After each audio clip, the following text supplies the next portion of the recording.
Welcome to Branding Room Only, the podcast where your personal brand gets a front row seat. I'm Paula Edgar, and if you're here, it's because you know your brand isn't just about what you do. It's about how people experience you. In each episode, you'll hear stories, strategies, and lessons from leaders and influencers who built their brands and made their mark. And I'll share the tools you need to do the same. Let's go. Hi, everybody. Welcome back to Branding Room Only. I am your host, Paula Edgar, CEO of PGE Consulting Group, personal branding expert, keynote speaker, and someone who has learned a lot about speaking by doing it, refining it, and sometimes getting it wrong before getting it right. Today, I'm kicking off a series called So You Want to Be a Speaker. Lots of people say they want to be a speaker. They see someone on stage in good lighting with a microphone, commanding a room, and they think, I want that. I could do that. And you may be absolutely right. You may have a message that people need to hear. You may have a story that could shift how someone sees themselves, their work, or their possibilities. But today I want to talk about what that actually requires, because the fantasy of speaking and the reality of becoming a speaker are two very different things. The fantasy is the applause, the photos, the LinkedIn posts, the person who comes up to you afterwards and says, you were amazing. The reality is the message development, the relationship building, the positioning, the preparation, the follow-up, the rejection, the refining, and the discipline to keep showing up even when nobody is inviting you yet. So this series is for the person who wants to speak more to raise their visibility, and it's also for the person who wants speaking to become more a part of their business model. Those are related goals, but they're not the same goal, and so we're going to be honest about that from the beginning. During this series, I'm going to talk about the foundation, building your brand, your pitch, the preparation, and what happens after the applause, and what I have learned from years of speaking in rooms full of lawyers, executives, leaders, students, association members, and professionals who are trying to be seen, heard, and valued. This really is a series I wish I had when I was first trying to figure out how to turn my expertise into a message that people would gather to hear. So let me start here. Speaking is not just one thing. For many people, speaking is a visibility strategy. You get on panels, you moderate conversations, you present at industry events, and you become associated with a particular topic. This can help you to get promoted, attract clients, definitely build credibility, and become the person people think of when your subject comes up. For other people, speaking is a lead generation tool, right? You speak so that the right audience can experience how you think, how you teach, and how you solve problems. And for some other people, speaking is the business. You are paid to design and deliver keynotes, trainings, workshops, retreats, and facilitation experiences. And you can do all three. I do. But you need to know which lane you are in for each opportunity. A panel at a bar association may be a visibility play. A webinar for a group of potential clients may be business development. A keynote for a law firm retreat may be a paid speaking engagement. Each one can be valuable, but each one needs a strategy. When you treat each opportunity the same, you miss the chance to make the right decision about your time, your preparation, your pricing, and your follow-up. So here's the truth. Not everyone who wants to speak needs to build a speaking business right now. That is not an insult. That's strategy. Wanting to be on the stage is not the same as being ready to serve an audience from the stage. And that's just the truth. We've all been in rooms where there's been speakers who think that they were better than they actually were, or were not what you expected for that particular engagement. And so let's talk about this. A speaking business requires you to have something specific, developed, and useful to say. You need a point of view. You need a framework. You need experience that has taught you something other people can use. And you need the ability to translate what you know into language that meets the audience where they are. Audiences are smart. Decision makers are even smarter, especially when they're paying. They can tell the difference between someone who has earned their message and a person who just wants the visibility. They can tell when someone has a talk and someone has just a title. A title is not enough. A clever title may get attention, but your substance is what it gets you invited back. So before you worry about your speaker reel, your website, your one sheet, your booking form, I want you to ask yourself this foundational question. What do I know deeply and specifically that other people need to learn? Not just what I'm interested in, not just what sounds popular right now. What do I know? What have I solved? What have I lived and experienced? And what have I helped other people navigate? Basically, what can I teach in a way that creates a shift for someone else? For me, y'all know you're in this podcast, that has been personal branding, but not in a fluffy way. My work is about helping professionals understand how they are being perceived, how they communicate their value, how they build relationships, and how they create visibility with intention. I have done that with lawyers, law firm leaders, corporate legal teams, affinity groups, women's initiatives, students and executives, and more. The topic is personal branding, but the application shifts depending on the audience, and that matters. The topic is not just what you talk about, it's the problem that you solve for a specific room. All of my engagements are customized. I want to know about the audience, what their trouble points are, etc., before I deliver a speech. Nothing for me is canned because it makes me feel more engaged when I'm creating something customized, and it makes the audience feel heard.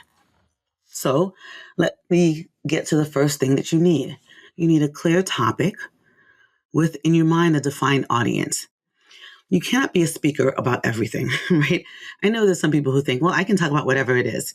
And that's maybe true, but to be impactful as a speaker, you can't be for everybody, right? You need to have a defined audience and a defined topic.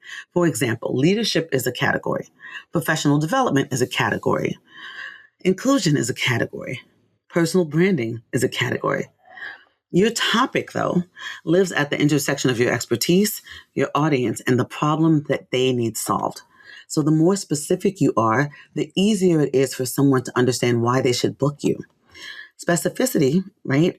While it may feel like it, it's not a limitation. Specificity, just like branding, is how the right people find you, right? Because you have a niche. The second thing you need is a brand that communicates your expertise before you even walk in the room. So, as we've talked about on this podcast many, many times, your brand is not just your logo, your colors, or the font on your website. Your brand is a story that people experience about you before they even speak to you or hear you speak. When someone Googles you or they visit your LinkedIn profile, they read your bio, they see your headshot, or they get a chance to watch a clip of you speaking, they are collecting evidence, brand evidence. They're asking, can this person hold our room? Can this person teach our audience? Can this person represent our organization well? Double click on that one. So your brand answers those questions before you actually get a chance to do so. The third thing that you need is proof. You need evidence that you can deliver, and that might be video. It definitely should be testimonials. It might be a track record of panels and trainings, workshops and podcasts, webinars, or community programs you've done. And yes, you should be tracking those. Also, in the beginning, some of that proof may come from paid or low paid or unpaid opportunities. And I don't want you to stay there forever, which we'll talk about in this series, but I also don't want you to despise the early part, the part where you kind of put in more than you're getting back, because every strong speaker has a period where they're building the evidence that helps someone else say yes later on. It also helps them to build their skill as a speaker. One of the mistakes that I see people making is waiting till they feel official, that they want like a perfect website, a polished reel, an invitation for the dream conference they want to speak at. But truthfully, becoming a speaker often starts where it looks official to everybody else, right? So fake it till you become it. It starts with you saying yes to the right rooms that may be a little smaller, paying attention to what resonates for the audience, collecting their feedback, sharpening the stories that you tell, and learning how to manage your nerves while still serving the audience. Listen, I've spoken in rooms where the setup was beautiful and in rooms where I had to adjust because the technology was acting up, the room was cold, the microphone was strange or non-existent, or the audience came in tired. And that is a part of the work because speaking is not just delivering content. Speaking is reading a room, definitely adapting in real time, managing energy, theirs and yours, and then staying connected to the purpose of why you're there. So if you're listening and thinking, I want to do this, here's my challenge for you. Write one sentence that answers this. I speak to blank about blank so they can blank. Keep it simple. I speak to mid-level lawyers about building strategic relationships so they create visibility, opportunity, and influence. I speak to women leaders about personal branding so they can communicate their value with more clarity and confidence. I speak to nonprofit executives about board leadership so they can lead with greater alignment and impact. One sentence. If you cannot write it yet, that's not a failure. It's just your first assignment. It's where you should start so you can have a mission and vision as you go forward. So once you have that sentence, test it. Say it out loud. Share it with a friend or a trusted colleague. If you are feeling brave, put it in a LinkedIn post. Definitely use it when someone asks what you speak about and watch what happens. Do people understand it? Do they ask a follow-up question? Do they immediately think of an audience that needs it? The clarity that you're getting from defining what you're speaking about and for whom is not just for you, it's what helps other people refer you to opportunities.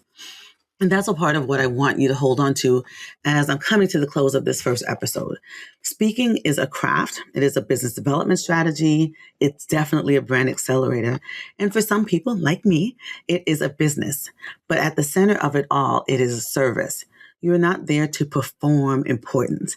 You are there to create value.